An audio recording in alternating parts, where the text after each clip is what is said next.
Kaixo eta ongi etorri. Gaur, Bibliaren zenbaki ospetsuenetako eta seguruenik misteriotsuenetako batean murgilduko gara. Ziur entzun duzuela noizbait. 250.000 zenbaki. Zenbaki zehatz-zehatza, baina aldi berean esanahi eskutu batez inguratua. Bada, gaurkoan misterio hori elkarrekin argitzen saiatuko gara. Hori da bai, galdera nagusia. Nortzuk dira zehazki pertsona hauek? Israelko 12 tribuetako talde literal bat? Edo agian, simbolo bat da? Kontuz, Erantzunak apokalipsis osoa ulertzeko dugun modua goitibera aldalezake. Beraz, goazen harira. Eta ez pentsa hau uskeria bat denik, aditu batek esan zuen bezala, eta hemen ikus dezakezue, gaia aztertzerakoan apokalipsi liburuko arazorik larrienera iritsi gara. Honek erakusten digu zein garrantzitsua den. Talde honen nortasuna ondo ulertzea funtsezkoa da. Hanka sartuz gera liburu osoaren mezua dezitzuratu genezake. Jokoan dagoena ez da txekia. Orduan, nola argituko dugu misterio hau? Ikerketa txiki bat egingo dugu 6 pausotan. Hasteko ikusiko dugu zergatik den hain garrantzitsua. Gero, testuan bertan dauden pistak aztertuko ditugu. Hirugarrenik, bi talde oso desberdin nola agertzen diren ikusiko dugu. Ondoren, 144.000 horiek bete behar dituzten 5 baldintza zorrotzak. 5. puntuan, leinuaren arazoa arituko gara, eta azkenik, pieza guztiak batuta nortzuk diren argituko dugu. Prest? Bale, has gaitezen lehenengo puntutik. Zergatik da hain kritikoa enigma hau? Pentsazazue domino fitxatan. Firiero horita 4.000 lehenengo fitxa dia. Fitxa hori gazki ulertzen badahu, klik, apokalipsiaren beste profezia guztien interpretazioak bata arestearen atzetik erorten dira. Horregatik da hain gakoa ondo hastea. Orain bai, goazen mamira. Ikerketari ekingo diogu. Eta lehen pista handia, ez da profezia izugarri bat edo hizkunkari harrigarri bat, ez horixe. Hitz txiki bat da. Bai, ondo entzun duzue, hitz txiki bat. Baina hitz horrek ate asko erekitzen dizkigu. Ikus dezagun. Eta ona hemen gakoa. Testu originalak, gure iturriak duenez, esamolde berezi bat erabiltzen du. Euskaraz, haien altetik, edo barrutik ateratako zerbait litzateke. Ze esan nahi du horrek? Pentsa, ez da gauza bera ezatea Israelgo tribuak eta Israelgo tribuen artetik ateratakoak. Lehenengoak denak hartzen ditu. Bigarrenak ordea, talde handiago horretatik egindako hautaketa bat adierazten du. Tira, diferentzia txikia dirudi, baina ez hau erabakigarria da. Ikus dezagun argiago, pantailan daukazue. Alde batean tribuen kopurua dugu, horrek 12 tribuetako jende guztia esan nahiko luke, baina testuak ez du hori esaten. Esaten duena eskuineko aukera da, tribuen artetik ateratako kopurua. Ikusten duzue aldea? Honek joko arabo guztiz aldatzen ditu. Esaten ari zaiguna da jonita 1.000 horiek ez direla Israel osoa, baizik eta Israelen barrutik aukeratutako talde berezi bat. Elite moduko bat, nolabait esateko. Eta pistak ez dira hemen amaitzen, badago gehiago. Testuak berak kapitulu berean beste talde baten berri ematen digu. Eta zer da honena zerbait definitzeko, zer ez den esatea. Bi talde hauek alderatuz gero, 75.000 argazkia askoz ere argiago ikusiko dugu.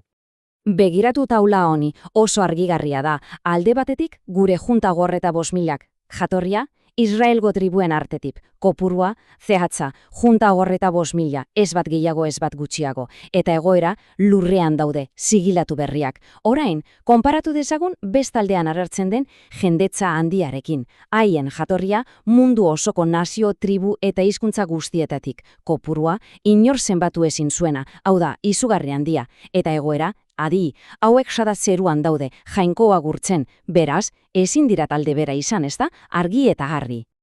Beraz, laburbilduz, zer daukagu? Batetik, talde txiki, zehatz eta jatorri konkretukoa, misio berezi batekin lurrean. Bestetik, mundu osoko jendearen multzo erraldoi eta zenbaizina, dagoeneko zeruan dagoena. Bi gauza erabat desberdin dira. Baina oraindik gehiago jakin dezakegu. Misterioa arkitzen ari da pixkanaka. Testuak ez digu soilik esaten nondik datozen, baizik eta nolakoak diren ere bai. Apokalipsiaren beste kapitulu batean, haien kurrikuluma aurkiten dugu, bete behar dituzten 5 baldintza. Begira zerrenda, ez da nolanabeakoa, Lehenengoa, emakumeekin kutsatu gabeak, hau da, purutasun espirituala dute. Bigarrena, bildotzari jarraitzen diote, obedientzia osoa. Hirugarrena, jainkorentzat lehen frutuak dira, erabat zagarratuak. Laugarrena, ez dute gezurrik esaten, egia da hain legea. Eta bosgarrena, akatsik gabeak dira, errugabeak. Aizu baldintza hauek oso zorrotzak dira, ez du ematen edonor sarre daitekenik talde honetan. Eta hemen dago gakoetako bat, zertan oinarritzen dira baldintza hauek? Zure abizenean, zure denean, ez, zure ekintzetan eta zure egoera espiritualean. Hau ez da herentzia jasotzen den titulu bat, irabazi egin behar da. Eta horrek noski bereitzen ditu fedeagatik salbatzen den fededun arruntengandik. Olain arte testu barruan aritu gara, baina badago kanpoko faktore bat. Arazo moderno bat nolabait esateko. Eta arazo honek 35.000 inerreak literaleki judeuen 1.012 tributako kideak direla dioen ideia hankaz gora jartzen du. Ikus dezagun. Hona hemen koska. Jaur egun, judu izateko zure amak judua izan behar du, legea matrilineala da. Baina, Bibliako garaian ez zen horrela. Tribukoa zenen zure aitarengatik, sistema patrilineala zen. Bi sistemak beraz kontrajearriak dira. Eta milaka urte pasa ondoren nordaki ziur zein tribukoa den bere aita lerroagatik? Honek galdera saiestezin batera garamatza. Pentsa ezazue.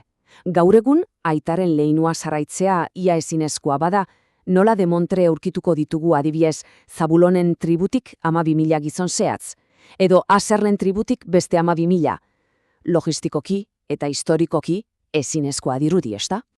Bale, ikerketaren amaierara iristen ari gara. Pista guztiak maje gainean ditugu. Testuan hitz txikiak, beste talearekiko aldeak, bete behar dituzten baldintza zorrotzak, eta orain arazo historiko hau. Puzelko pieza guztiak ditugu, bada garaia elkartzeko eta azken argazkia ikusteko.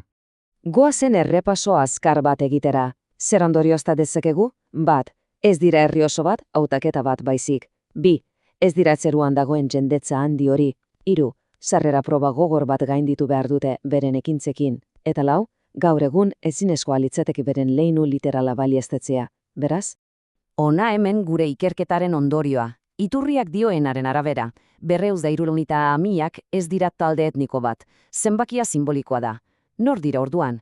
Bada, jainkoaren zerbitzari berrezi batzuk dira, zagarratuak, azken egunetarako misiotzeatz bat dutenak. Beren nortasuna ez dator deneatik, beren purutasun eta eginkizunetik baizik. Eta guzti honek, galdera interesgarri batekin uzten gaitu. Pentsa ezazue. Israelgo tribuak izendapena simbolikoa bada 150.000 entzat, orduan, zer esan nahi du, benetan, azken egunetan jainkoaren herri hautatukoa izateak. Agian ez du zerikusirik odolarekin. Eta bai ordea beste zerbaitekin. Hor utziko dugu, ausartzeko.